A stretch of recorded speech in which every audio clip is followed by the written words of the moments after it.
Hi guys, so this is my pineapple fried rice. Really tropical, very tasty.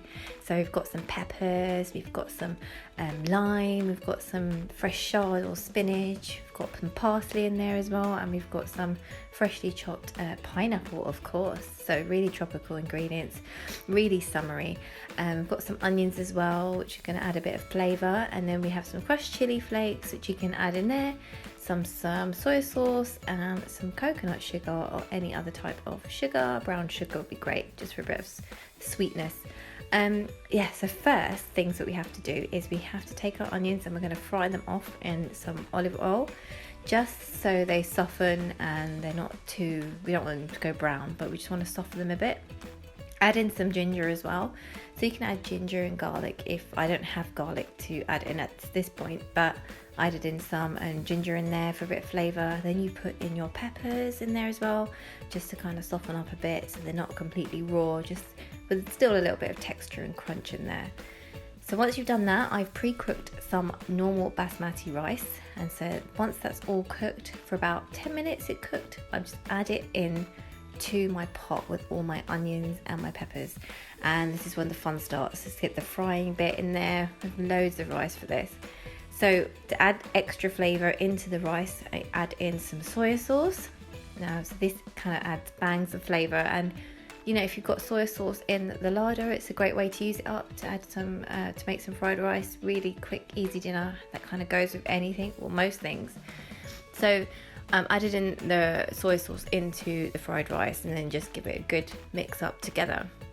And then you can add in some chard, or you can add some chopped spinach in there. So I had loads of chard in the fridge, or some fresh spinach, just chopped it up and then just whack it in there, and that's an extra like healthy boost to your meal. So you can add even frozen spinach, but kind of cook it a little bit before you add it in.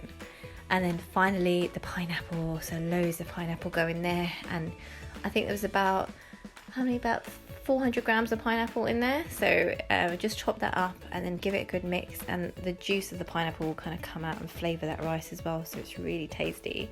So make sure you season with salt and pepper, so not too much salt because you've already got the soy sauce, so it's really important to taste as you go.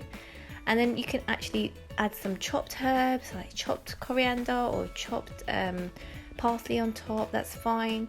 If you want, you can add some more chili flakes or add some chopped chilies when you cook, that's fine. I was cooking for my daughter as well, so I didn't add in those chili flakes earlier, but I just ended up eating it with some chili sauce or sriracha afterwards. Fresh lime goes perfect with this dish, so have it with some fresh lime. You can have it against some like grilled chicken. We had some barbecued chicken, which was a perfect dish to this. Really summery, really tropical. You felt like you were in Mauritius or some island or something. So we chopped up that chicken, it was super juicy and tasty, and then just had it straight hot off the barbecue with pineapple rice, and it was utterly divine. So hope you guys enjoy making this at home. Really simple, easy recipe, and even a dish in itself by itself. So enjoy. I hope you like the video, and I should be doing some more nice summery tropical vibes going on in my kitchen at the moment. And I hope you kind of enjoy these quick videos I've been doing. Enjoy!